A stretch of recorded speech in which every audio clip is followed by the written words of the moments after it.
सदा महफूज हुए हैं दाता तेरी याद में।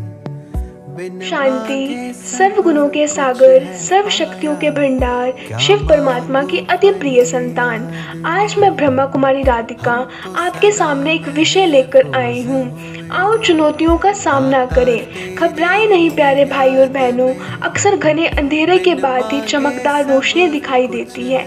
परिवर्तन तो जीवन में समय के साथ साथ आता रहता है। संसार में समय प्रति समय बदलाव आ रहा है, परंतु क्या हम उस परिस्थिति में कांस्टेंट हैं? परंतु क्या हम उस परिस्थिति में स्टेबल हैं? समय ने हमें बहुत कुछ सिखाया। आज हम एक वर्तमान परिस्थिति की बात करते हैं जिससे पूरा ही विश्व प्रभावित है। कोरोना वायरस कोविड-19। बहुत सी आत्माओं को भय है इस बीमारी से।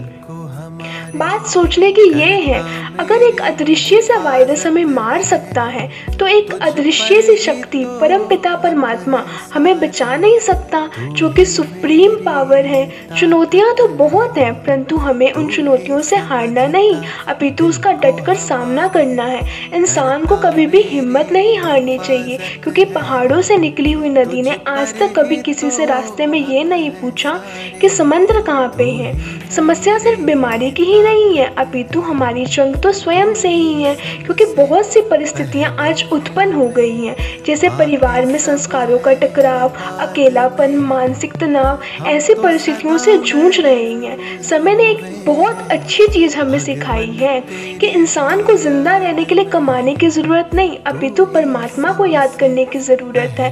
पहले परिवार के लिए समय नहीं होता था तो कहते थे समय हो। आज इतना समय है कि समझ नहीं आता क्या करें। फैमिली के साथ समय तो बिता रहे हैं, पर कॉन्फ्लिक्ट्स भी हो रहे हैं, क्या करें। बिजनेस प्लान में बढ़ती टेंशन, उसमें क्या करें।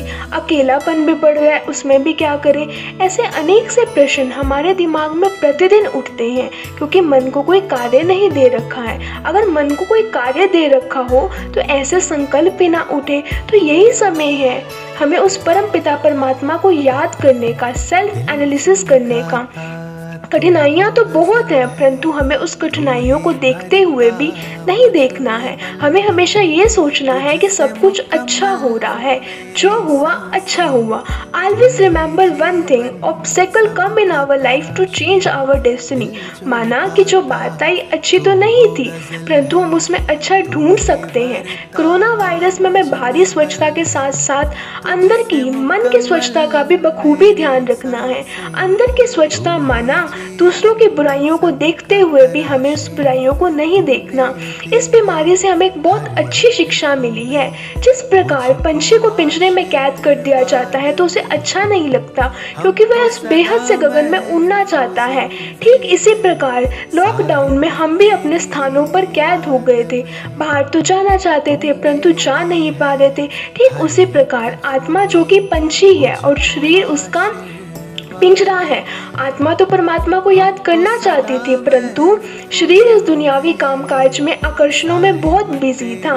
तो अब यही समय है उस परम पिता परमात्मा को याद करने का, अपने अंदर की आवाज़ सुनने का। किसी ने बहुत बखूबी लाइन, बहुत अच्छी लाइन कही है, जो बाहर की आवाज़ सुनता है वह बिखर जाता है, जो बाहर की आवाज़ सुनता है वह बिखर जाता है, जो अंदर की आवाज़ सुनता है वह निखर जाता है। स्वामी विवेकानंद जी ने भी एक बार कहा था, जो साधनों से परे रहकर स्वयं में स्थित होता है वही शांति को पा सकता है। तो यही समय है हमें उस परमात्मा को याद करने का, सेल्फ एनालिसिस करने का।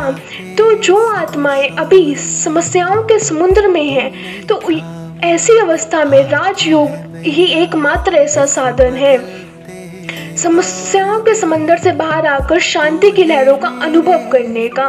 आपकी उमंग उत्साह बढ़ाने के लिए एक बहुत अच्छी लाइन याद आ रही है। सफर में अगर मुश्किलें आए तो हिम्मत और बढ़ती है। सफर में अगर मुश्किलें आए तो हिम्मत और बढ़ती है। कोई अगर रास्ता रोके तो जरूरत और बढ़ती है। कोई अगर रास्ता रोके तो जरूरत और बढ़ती है। At last, when I simplified myself, most of my problem simplified। अगर हम अपने आप को सिंपल कर लेते हैं, अपने आप को सिंप्लीफाइड कर लेते हैं, तो हमारी अधिक से अधिक समस्याएं तो अपने आप ही उड़ जाएंगी। ओम शांति। ईश्वर तेरी याद याद में, यार अब